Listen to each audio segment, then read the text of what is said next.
Blog Talk Radio.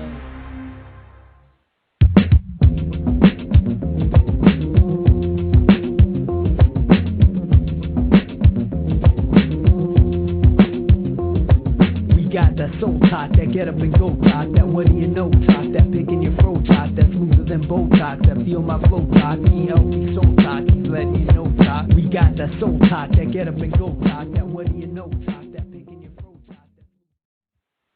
So, Teodross, you want to start an introduction of yourself to the listeners and let them know who you are? Sure. Yeah, well, my name is Teodross Avery. I'm from California.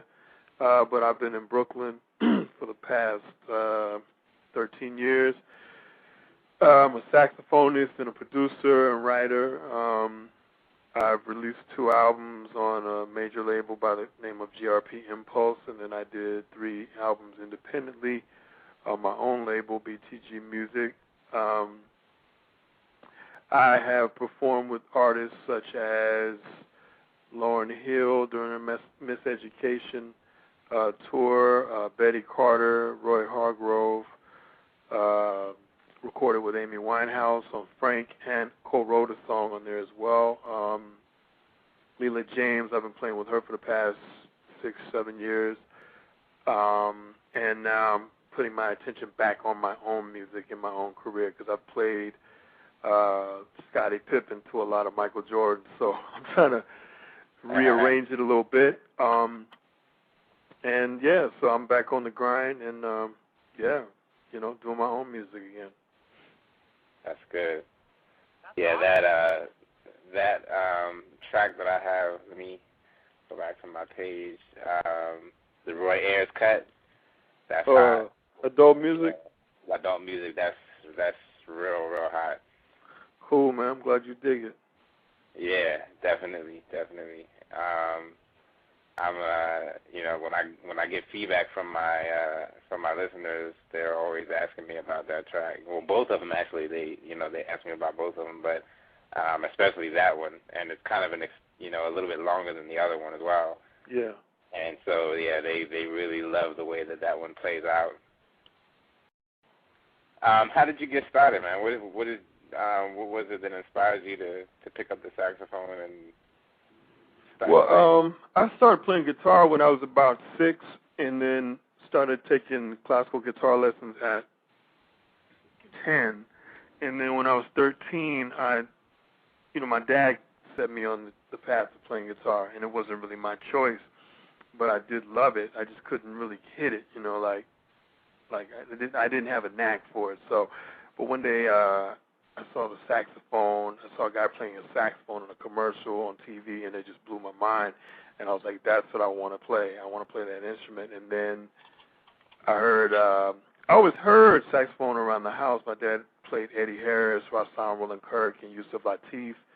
And then on my own, I purchased John Coltrane Giant Steps, and then that's when I took off in the jazz area, and it really just blew my mind. And I knew that's what I wanted to do. And then from there, I got really serious about playing the saxophone, started winning a lot of awards and scholarships, and then I went to Berklee College of Music, where I got my bachelor's degree. And while I was there, I got signed to GRP Records. They were responsible for basically creating a whole genre of music in the 80s. They pretty much created smooth jazz, but I was playing traditional jazz. I wasn't recording smooth jazz, but they had a lot of great artists on that label, Ramsey Lewis and Chick Corea and all those different people. I did that when I was 19. I was still in school, still doing my assignments and going out and playing gigs and going to Europe and returning with my assignments in hand, because school was always very important to my family, so I always wanted to keep that up. And from there, played in Love Jones, did a lot of touring, played with Betty Carter, great jazz singer. And I've been really blessed to be a musician and totally support myself at playing music. And I could go on, but I don't want to bore you, but, I've been busy. Yes. Blessed, baby, you're blessed. Yeah, I truly am. I'm thankful for that too. And not comfortable with it yet. You know what I mean? Like, I'm always looking for that next thing to get into. So, you know, I don't ever want to be like one of those people who just kind of sits around. It's like, yeah, I did it. And then, you know, I was just talking with a buddy of mine, and I was like, okay, how am I going to get to this next level? You know, just thinking of a master plan of how to execute it. You know what I mean? Yeah, yeah. How did you score Love Jones? Because that is pretty much a classic movie now, and it's a lot of people's all-time favorite movie, not just because of the content of the movie, but because of the music as well. So how did you get hooked up to be on that soundtrack? I got a call from the director, Theodore Witcher. Called my manager, and at the time, and you know, they asked if I wanted to do it, and I said sure. And they flew us out to Chicago. They were filming it in an old church that they were filming the scenes I did in this old church that they had made into a club. And came out there with my band, and we did it all in a day.